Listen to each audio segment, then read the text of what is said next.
Apa bezanya designer Malaysia dan designer luar? Nak cakap designer luar memang dulu pun saya cakap, kalau macam saya dulu sekolah-sekolah tu, pergi belajar overseas, bestnya mesti dia pandai ni kan. Sebenarnya memang betul pun kalau pergi belajar overseas memang hebat, tapi kan dengan siapa kita belajar? Apa perbezaan designer Malaysia dengan designer luar?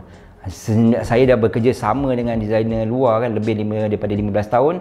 Dia punya hasil kerja, dia punya sistem pendidikan dia, sistem melakukan pekerjaan dia sangat sistematik, sangat detail. Even kalau kita nak buat dekor, buat pelamin kan, dia ada SOP. Apakah langkah-langkah yang you perlu lakukan? Apakah peralatan-peralatan yang you kena bawa? Ditulis. Dia bukan tulis je, dia ada gambar lagi. Saya cakap dengan dia orang, kenapa you nak bagi gambar ni? Sebab apa? Dia kata, bukan apa, kadang-kadang pekerja atau staff-staff yang ada ni, kadang-kadang dia tersalah ambil. Untuk mengelakkan kesilapan, mereka bagi gambar dan dia ada macam manual book. You tahu tak? Dia beritahu tanya saya, you tahu tak? Setiap kesilapan merupakan kerugian. Kerugian melibatkan wang. So, kami tidak mahu kehilangan wang.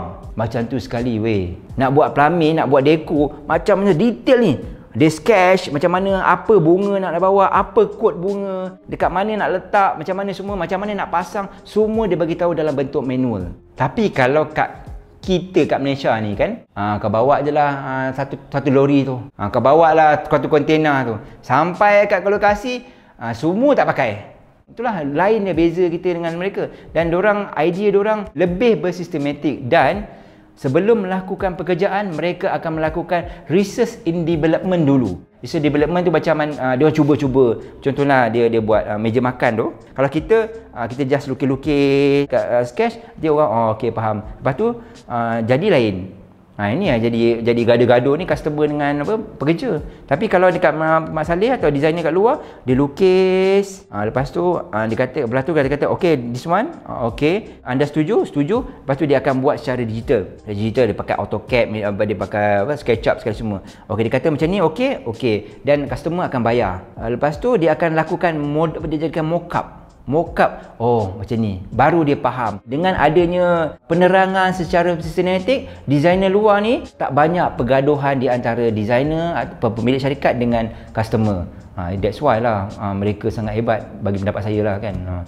Perlu ke designer Malaysia belajar? Yes, perlu. Sebab apa? Kalau tak berlaku kesilapan, korang selamat lah. Tapi apabila customer tu very fussy, kenapa ni, kena batang hidung korang, baru korang tahu. Sebab dengan adanya sistematik, kita akan menjadikan benda tu satu budaya. Kita jangan fikir tentang diri kita sendiri. Kita fikir masa depan anak-anak bangsa kita. Kita ajar mereka lebih teratur. Okey, isu dia, ramai pelanggan-pelanggan nak murah. Korang kalau kau minta murah, stres. Beli buat bunga besar-besar semua, tahu Ferrero Rocher lah 18 biji, dia nak minta RM15.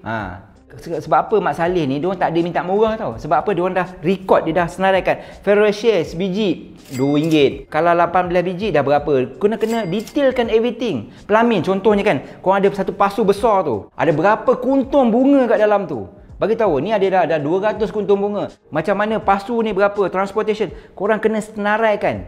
Baru customer cakap, kat mana yang cik nak murah tu? Masalahnya korang, kalau minta murah, korang macam melenting. Tak ada cari tempat lain. Jangan. Kita kena educate customer tu. Sebenarnya, tujuan saya wujud dekat dalam industri ni kan, saya nak jadikan industri atau designer, floral design ni sebagai orang yang lebih profesional. Macam mana nak profesional? Kita kena ikut orang yang dah terdahulu, yang telah berjaya. Sebab apa saya masuk World Skill tu? Sebab saya nak tahu apakah sistem-sistem yang ada. Saya bawa kat Malaysia, saya nak ajar kepada penonton kat luar ni.